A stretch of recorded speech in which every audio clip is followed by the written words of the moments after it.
वहां पे सब प्राइवेट चलता है। और ये बिहार में फेल हुआ मॉडल मोदी जी अब पूरे इंडिया में लाना चाहते हैं। जय हिंद साथियों, मेरा नाम डॉक्टर संग्राम पाटिल है। मैं इंग्लैंड में काम करता हूँ। साथियों, सरकार द्वारा जो बिल पारित किया गया है कृषि के संदर्भ में, उसकी सोशल मीडिया पर बहुत चर्चा चल रही है और इसी के सिलसिले में मैंने मेरी एक राय व्यक्त की थी। तो कुछ मित्रों ने मुझे प्रश्न पूछा, भाई आप इसका विरोध क्यों कर रहे हो? इस पर मेरा स्पष्टीकरण भी मांगा। होता यह है साथियों कि जब भी कोई बिल पारित होता है तो कुछ लोगों का इसको समर्थन होता है और कुछ लोग इसका विरोध करते हैं और सामान्यतः इसका कोई अध्ययन डिटेल में नहीं करता है। 99.9% लोग इसकी गहराई तक नहीं जाते हैं। तो इस बिल के बारे में मैं आपको संक्षेप में अब बताऊंगा। यह बिल राज्यसभा और लोकसभा में प्रस्तुत होने के पूर्व इस पर अध्यादेश जारी किया गया था और तब इस बिल पर विवाद खड़ा हुआ। तो इस बिल पर नाराजगी व्यक्त करते हुए इसी सरकार के एक मंत्री ने त्यागपत्र दे दिया। यह आपने सुना ही होगा। और इस विधेयक के विरोध में कई किसान संगठन और किसान रास्ते पर उतर गए। अब यह घोषित कर दिया गया है कि यह बिल लोकसभा और राज्यसभा में पारित हुआ है। लेकिन अगर आप लोकतंत्र में भरोसा करते हो तो वास्तव में यह बिल राज्यसभा में पारित हुआ ही नहीं है। वहां धोखेबाजी हुई है साथियों। असल में यह ध्वनि मत से पारित हुआ है। राज्यसभा में सत्ताधारी पार्टी को बहुमत नहीं है। विरोधी अगर विरोध करते हैं, चर्चा की मांग करते हैं, न्याय तरीके से उस पर चर्चा होनी आवश्यक है साथियों, तो वह गुप्त मतदान या उचित मतदान होना चाहिए। ध्वनि मत के आधार पर उसे घोषित कर देना, यह तो दबंगाई हो गई। यह लोकतंत्र की राह में बहुत बड़ा अवरोध है साथियों।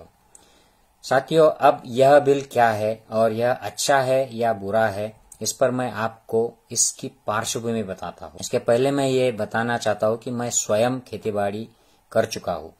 मैं जब छोटा था तो स्वयं मिट्टी ढीली करना या मातूम निकालना जैसे काम किया है।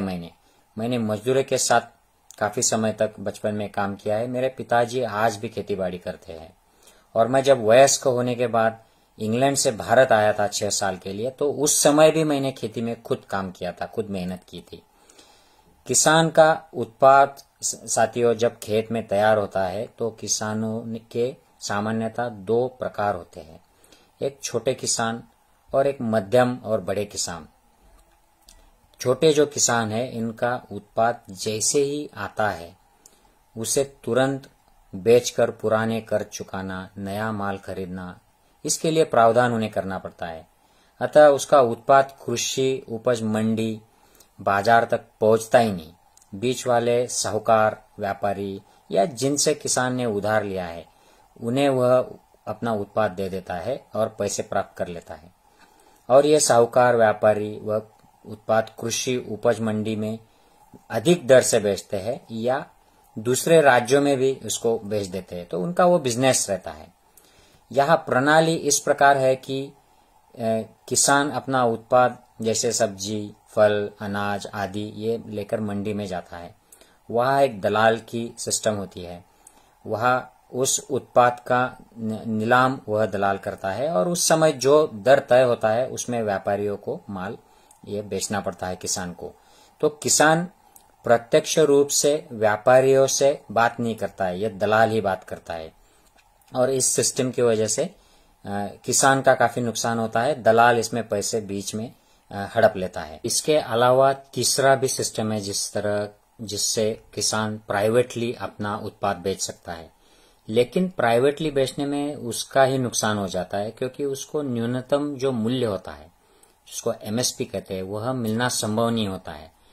अतः वह अपनी जरूरत के अनुसार उत्पाद बेचता है और व्यापारी उसका भंडारण कर कभी उत्पाद की कीमतें गिरा देते हैं। यह खुलेआम चलता है और इसको कोई रोक नहीं पाता है। किसी भी सरकार के यह कक्षा में आता है, लेकिन वह नहीं कर पाते हैं, इसमें कुछ सकारात्मक स्टेप्स नहीं ले पाते हैं। तो इस सिस्टम में जो खामियां हैं साथियों, उन्हें सुधारने की जरूरत है। दलाली सिस्टम में पारदर्शिता लाना है। यह सिस्टम किसानों के लिए लाभदायी हो, लाभकारी हो, ऐसे कुछ स्टेप्स लेना है, यह विकल्प है। और ये जो कृषि उपज मंडियां है, यहाँ के बाजारों में पारदर्शिता लाना, यंत्रणा में परिवर्तन करना, ताकि किसानों को अधिक से अधिक इसका लाभ पहुंचे। ऐसी बात नहीं है कि यह यंत्रणाएं किसानों के खिलाफ है, लेकिन इनमें जो कुछ खामियां हैं, जो भ्रष्टाचार चलता है, जो अनियमितताएं चलती है, उन पर अगर नियंत्रण कर सकते हैं तो किसानों को भी लाभ होगा, व्यापारियों के साथ वो भी पैसा कमा सकते हैं। और बाहर साहूकार व्यापारी जो माल बेचते हैं, जिस क्षेत्र में किसानों का शोषण होता है इस व्यवहार में, इस पर भी अंकुश लगाना चाहिए। वहां भी न्यूनतम मूल्य उसको मिलना चाहिए किसानों को। तीसरा जो परिवर्तन किया जा सकता है वह यह है कि न्यूनतम समर्थन मूल्य जो है एमएसपी, ये केवल 23 फसलों के लिए घोषित किया जाता है, लेकिन वास्तव में यह सिर्फ 2 ही फसलों के लिए दिया जाता है, लागू किया जाता है। और शेष फसलें यह एमएसपी के भी नीचे रेट में प्राइवेटली बेच दिया जाता है। तो इसमें किसान का नुकसान होता है, व्यापारी अमीर हो जाते हैं, और ये लगातार ऐसे ही चल रहा है। इस बारे में सुधार लाना चाहिए और इसको सरकार ने इसको सीरियसली लेना चाहिए, ताकि किसानों को, गरीब किसानों को इसका सीधा फायदा हो, लाभ मिले। तो अब इस पर सरकार ने क्या विकल्प प्रस्तुत किया है, इस पर थोड़ी सी बात करते हैं। यह विकल्प जो है सरकार का, यह है कि संपूर्ण जो अब यंत्रणा चल रही है, इसे छोड़कर, इसे अनदेखा कर नई यंत्रणा डेवलप करना, प्राइवेटाइजेशन करना। यद्यपि सरकार कह रही है कि उनका जो प्लान है वो अच्छा है, जिसमें भी न्यूनतम उसका समर्थन मूल्य रखा जाएगा, लेकिन फिर भी इसमें जो मुख्य एजेंडा है वह इसमें प्राइवेट पार्टनर्स को उतारने वाला है और कारपोरेट कंपनियों को बिना लाइसेंस, बिना परमिशन और उनको टैक्सेशन में काफी सारे रिलैक्सेशन देके उनको उतारने की साजिश सरकार कर रही है। और इन लोगों को काफी और सुधारणाएं दी जाएगी। जो नियंत्रण कृषि उपज मंडी में होते हैं वह इनके लिए कम होंगे। तो इसमें ऊपरी तौर पर भले ही यह लोग कह रहे हैं कि इसमें किसानों का फायदा है, किसानों को 2 विकल्प है, उसमें दूरगामी प्रभाव होने वाले हैं और वो इस प्रकार होंगे कि जिसका वर्णन इनके एक मंत्री ने जिसने त्यागपत्र दिया उन्हीं के शब्दों में मैं करूंगा। उन्होंने कहा है कि जैसे जियो मोबाइल वाले अंबानी जी, जो मोदी जी के मित्र है, उनकी कंपनी ने पेश किया मोबाइल, उसमें मोदी जी का भी नाम का इस्तेमाल किया गया। उनके सहकार्य से यह सब हुआ, सरकार के सहकार्य से।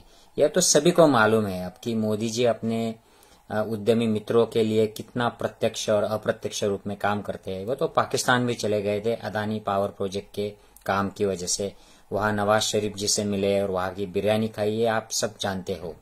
वे ऐसे कई देशों में गए हैं, वहां भी वह अपने दोस्तों के प्रतिनिधि साथ में ले जाते हैं। ऑस्ट्रेलिया हो या अफ्रीकी देश हो या फ्रांस का राफेल डील हो, यह सब अब खुला राज है, इसमें कोई अब सीक्रेट नहीं बचा है। अब इसमें भी इन प्राइवेट लोगों को लाभ होना चाहिए, ताकि धीरे धीरे ये लोग सब, ये जो कृषि का मार्केट है, ये टेक ओवर करे। जैसा जियो ने किया, फ्री मोबाइल बांटे, बाद में उन्होंने पैकेज के रेट्स बढ़ा दिए और इस दौरान बीएसएनएल को जानबूझकर अनदेखा किया, उसकी अपेक्षा की गई ताकि बीएसएनएल का पतन हो। उसका दर्जा बढ़ाकर उसको यंत्रणा में सुधार लाकर अगर बीएसएनएल को ही सुधार सकते थे तो जियो इतना बढ़ता ही नहीं था। और यही हाल मंडियों का भी होने वाला है साथियों। अब वो कह रहे हैं कि न्यूनतम समर्थन मूल्य रहेगा, मंडी रहेगी, फिर भी धीरे धीरे क्या होगा, मंडी के जो एक्सपर्ट लोग हैं उन्हें अधिक वेतन देकर बाहर लाया जाएगा, मंडी को बदनाम किया जाएगा। शुरू में प्राइवेट पार्टनर्स काफी आकर्षक दिखेंगे, किसानों को सहायता करेंगे, कर्जा देंगे, फिर कॉन्ट्रैक्ट फार्मिंग शुरू हो जाएगा और जैसे ही कृषि उपज मंडियां डूबने लगेंगी, ये प्राइवेट लोग हैं, इनका एक एकाधिकार स्थापित हो जाएगा। और अब साहूकार और व्यापारी जिस प्रकार कम दाम में उपज खरीद लेते हैं, वैसे ही ये कॉरपोरेट कंपनियां खरीदना शुरू करेंगी। हालांकि मोदी जी ने कहा है कि इन कंपनियों को भी एमएसपी रहेगा, न्यूनतम प्राइस देना पड़ेगा, लेकिन मोदी जी के टीवी पर दिए गए वक्तव्य और प्रत्यक्ष जो बिल है उसमें अंतर है साथियों। इसके कई उदाहरण मैं आपको जो भूतकाल में हुए हैं वो भी मैं आपको बता सकता हूँ। मोदी जी ने नोटबंदी का जिस तरह निर्णय लिया था, उस समय उन्होंने कहा था कि मुझे 50 दिन दो, इसका फायदा नहीं हुआ, मेरी नियत में खोट लगी, इससे नुकसान हुआ तो मुझे मार डालो, मुझे जला डालो, ये वो कहते रहते हैं। और हमने देखा नोटबंदी में क्या हुआ। ये जो गरीब किसान है, मजदूर है, मिडिल क्लास है, हम लोग सब लाइन में खड़े हो गए, हमारे हाल हुए, लोग मर गए रास्ते पर। उसी तरह जीएसटी का भी किया, इनसे कुछ हासिल नहीं हुआ, काला धन आया नहीं, लोगों के बिजनेसेस डूब गए। जीएसटी से सब बिजनेसेस जो मिडिल और स्मॉल बिजनेसेस है ये सब डूब गए।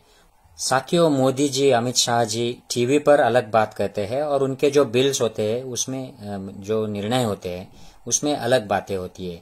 सीएए एनआरसी के बारे में भी उन्होंने ऐसा ही कहा था। उन्होंने जाहिर संसद में कहा था कि डिटेंशन सेंटर्स नहीं है, वो नहीं लगेंगे, और उधर नॉर्थ ईस्ट में डिटेंशन सेंटर ऑलरेडी काम करना शुरू हो चुके थे। तो ये गलतफहमी करते हैं, गुमराह कर देते हैं देशवासियों को, और उनकी एक्टिविटीज जो होती है वो अलग होती है। ऐसा एलआईसी के, रेलवे के, एयर इंडिया के बारे में भी हुआ है। वो वादा कुछ अलग उन्होंने किया था, लेकिन अब उनका प्राइवेटाइजेशन शुरू कर दिया है, ये बेचना शुरू कर दिया है।